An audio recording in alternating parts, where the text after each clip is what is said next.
Bonjour à tous, on se retrouve sur la chaîne. Aujourd'hui on est à Dijon, place de la République, chez Dr Nawel. Et aujourd'hui on va parler du syndrome de la queue de cheval, qui est une complication neurochirurgicale rare mais qu'il faut connaître. Allez, c'est parti.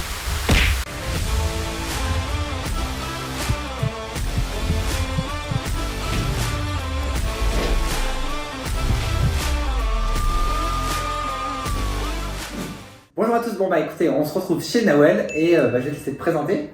Merci FX. Donc je m'appelle Nawel, ma chaîne YouTube c'est Dr Nawel 2.0. Je suis médecin en médecine psyché de réadaptation sur le CHU de Dijon et spécialisée dans tout ce qui est pathologie neurologique. Donc aujourd'hui on va voir une pathologie assez rare mais assez grave également, qu'on voit de temps en temps aux urgences, c'est vrai qu'on n'en voit pas tous les jours mais qu'il faut savoir diagnostiquer assez rapidement, c'est le syndrome de la queue de cheval, donc, qui est souvent consécutif à des hernies discales.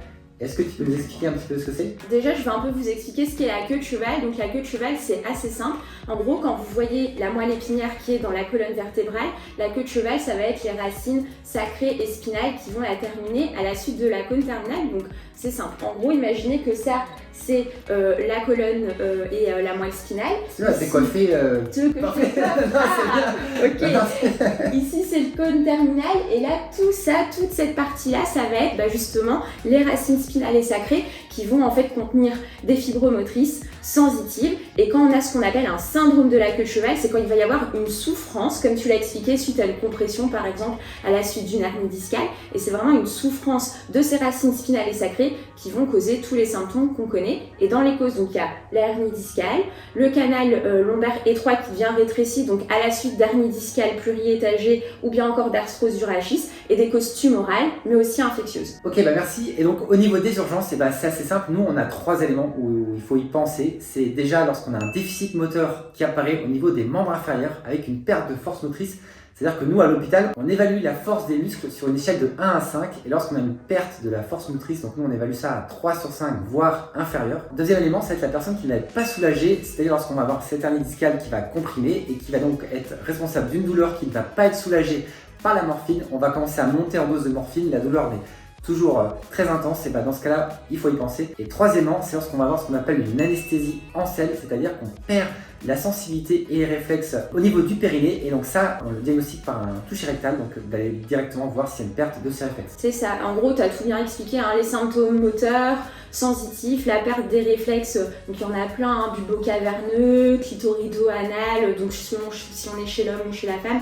Et il faut vraiment penser aussi à tout ce qui est vésico-sphinctérien. Des fois, c'est des gens qui viennent avec des rétentions aiguës d'urine, donc un globe vésical, et ça, c'est un peu compliqué, il faut faire très attention à la vessie qui peut être claquée. Ok, donc merci Nawel. Et le diagnostic se fait cliniquement au final. Donc dès qu'on a ce doute, cette suspicion de syndrome de la queue de cheval, et nous, on va aller faire un examen qui s'appelle l'IRM, et un IRM spécifique au niveau médulaire, donc l'IRM médulaire qu'on va faire en urgence le plus vite possible parce qu'il peut y avoir des souffrances avec potentiellement des séquelles. Et à partir du moment où on a ce syndrome de la queue de cheval, on a 6 heures pour aller faire une opération. Donc ça, c'est les neurochirurgiens qui s'en occupent. Donc idéalement, ce qu'on fait, c'est que dès qu'on a le diagnostic et la confirmation avec l'IRM, on va transmettre les images à ce neurochirurgien qui va après poser l'indication opératoire en urgence, que ce soit la journée ou la nuit.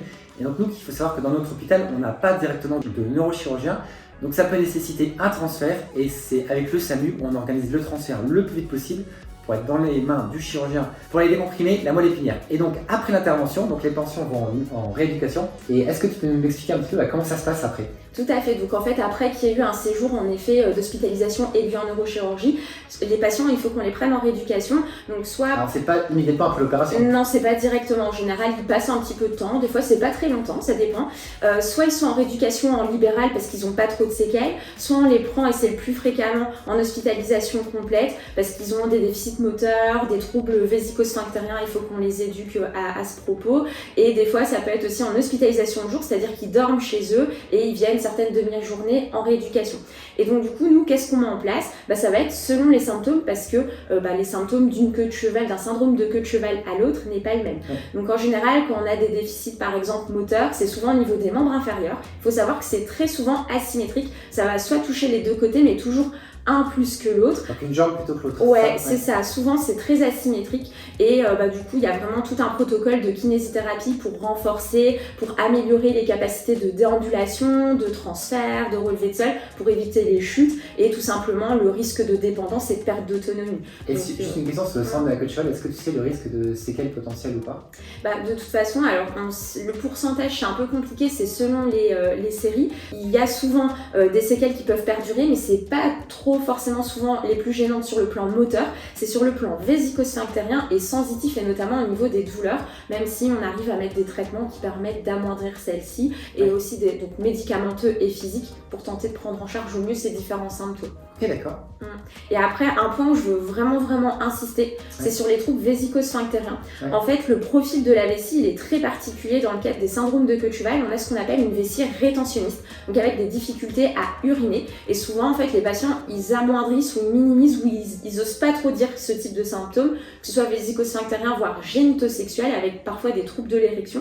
Et le problème des troubles vésicaux, c'est qu'au fur et à mesure, si on laisse la vessie se distendre, elle va se claquer, elle va avoir du mal à se contracter, et en fait au fur et à mesure ça peut être pourvoyeur d'infections urinaires, voire d'anomalies au niveau du haut appareil urinaire, d'infections urinaires, d'insuffisance rénale, et donc ça peut être vraiment grave sur le pronostic rénal, et c'est pour ça que chez ces personnes-là on fait des bilans aérodynamiques pour voir un peu les mesures de pression entre les sphincters et la vessie, et s'il y a une problématique. Ça c'est avec les urologues que vous faites ça? Alors non, c'est en médecine physique et de réadaptation. Ouais, souvent, alors ça peut être des urologues qui font les bilans aérodynamiques, mais en médecine physique et de réadaptation, on a toute une compétence autour de la neurourologie, c'est-à-dire en gros l'évaluation et la prise en charge de troubles urologiques à la suite par exemple de pathologies neurologiques. Et ça, j'ai des collègues qui font des bilans aérodynamiques, et quand on voit qu'il y a des anomalies, souvent c'est des vessies rétentionnistes dans le cadre de queue de cheval. Et en général, ces patients-là, on leur met en place une éducation thérapeutique à l'apprentissage des autosondages urinaires. Donc en fait, c'est des petites sondes, vous allez aux toilettes, ou vous avez même des sondes qui sont directement branchées à des poches. On effectue l'autosondage, et c'est un geste qu'il faut faire toutes les 3 heures, donc des fois 5 fois par jour. Et quand les personnes ont des signes d'infection urinaire, ça peut monter jusqu'à 6 fois par jour avec une hydratation qui doit être suffisante. Donc vraiment, s'il y a un maître mot à retenir sur les syndromes de la queue de cheval, outre le risque de séquelles motrices, sensitives, douloureuse, vraiment retenir ces histoires de troubles vésico-sphinctériens. D'accord. Et ça, t'arrives toujours à éduquer les gens, ou des fois c'est compliqué? Il y en a qui sont très réfractaires. Le geste est particulier. Il y en a qui ont peur que ce soit douloureux. Alors c'est sûr, en général non, parce que les sondes, elles sont pas très longues. Il faut savoir que les sondes des femmes sont plus courtes que les sondes des hommes à cause de la distance de l'urètre. Mais c'est des sondes qui sont très bien lubrifiées, assez flexibles. Donc c'est pas comme une sonde urinaire à demeure. Une fois que le geste est vraiment bien appris, qu'on est mis en confiance, en général c'est des choses qui sont faites avec des infirmières spécialisées dans les troubles neuro-urologiques. Moi dans mon CHU, dans notre unité d'hospitalisation de jour, c'est ce qu'on fait. Et il y a vraiment tout un accompagnement qui est fait, et c'est vrai que c'est hyper important parce que les risques, si on ne prend pas bien en charge ces troubles vésico-sphinctériens, peuvent être hyper graves. Quel est le pourcentage de risque d'avoir une évolution de la syndrome de la queue de cheval quand on a une hernie? Parce qu'aux urgences, des hernies discales hyperalgiques, on en a assez régulièrement. Je dirais pas tous les jours, mais presque. Et ça, alors que ça, de la queue de cheval, franchement, moi j'ai dû en voir 2-3 à peine en fait. La queue de cheval en soi, c'est quand même vraiment particulier. C'est certains types d'hernies discales qui ont tendance à plus provoquer ça. C'est pas toutes les hernies discales, attention.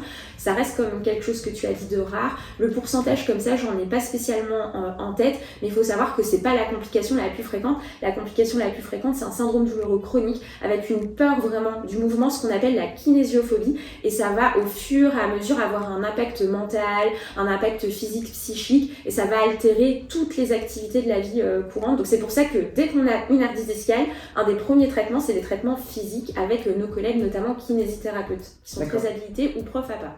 Et vu qu'on vient de voir que c'est une urgence chirurgicale et qu'il faut décomprimer cette moelle le plus rapidement possible, est-ce que tu as peut-être des conseils à donner aux gens s'il y a des gens qui nous regardent là et qui ont des hernies discales et qui se disent « Ah tiens, un jour j'ai peur de faire un syndrome de la queue de cheval ». Quand est-ce qu'ils doivent s'inquiéter et nous appeler au SAMU ou consulter aux urgences? Là où il faut vraiment s'inquiéter, c'est si vous voyez l'apparition d'un déficit moteur sensitif, mais vraiment quelque chose qui paraît brutal du jour au lendemain. Ça, hyper important. Ensuite, si vous n'arrivez plus à uriner du jour au lendemain, là vous appelez directement le SAMU aussi. Et si vous avez des douleurs qui ne sont pas calmés par les traitements que vous avez habituellement, notamment si vous avez des traitements plus forts, hein, bien sûr que des anti-inflammatoires, tout ce qui est à base d'opioïdes, de morphine, là c'est la même chose, il faut appeler le SAMU aussi. Ok, et Nawel, écoute, j'ai une dernière question. Peut-être lorsque il y a des séquelles qui persistent malgré tout, qu'est-ce que tu peux proposer, qu'est-ce que la rééducation peut proposer pour ces patients? Alors en médecine physique et de réadaptation, une fois que la phase de rééducation n'est plus suffisante, on va entrer dans des processus qu'on appelle de réadaptation, c'est-à-dire mettre en place des technologies, des dispositifs d'appareillage pour pallier des fonctions. Donc je te donne un exemple, imaginons une personne à la suite d'un syndrome de la queue de cheval qui n'arrive plus à bien relever le pied et qui malgré la rééducation, le temps qui passe, n'y arrive toujours pas, il y a un risque de chute, de trébucher sur un trottoir, un tapis, etc. On peut mettre une orthèse releveur de pied, donc ça on le fait avec des orthoprothésistes et c'est ce type de dispositif là qui peut permettre de pallier à certaines difficultés, limitations d'activité, etc. Et après, selon les différentes séquelles qui peuvent rester, on peut tenter de proposer justement ce type là de dispositif pour tenter d'améliorer au mieux la qualité de vie du patient. C'est vraiment notre préoccupation première, la qualité de vie et la performance. Très bien, et merci beaucoup Nawel. Merci à toi. J'en profite juste pour terminer la vidéo que du coup Nawel a une chaîne YouTube, je mets le lien en description en dessous, donc elle est vraiment super intéressante, donc si ça vous intéresse n'hésitez pas vraiment à aller vous abonner à sa chaîne, je pense que vous apprendrez plein de choses sur la médecine physique et de réadaptation. Comme d'habitude, si vous avez des questions, n'hésitez pas à la poser en commentaire, on y répondra vraiment avec grand plaisir. Et pensez à mettre le petit pouce comme d'habitude pour nous soutenir, et moi je vous dis à la prochaine, salut! Salut!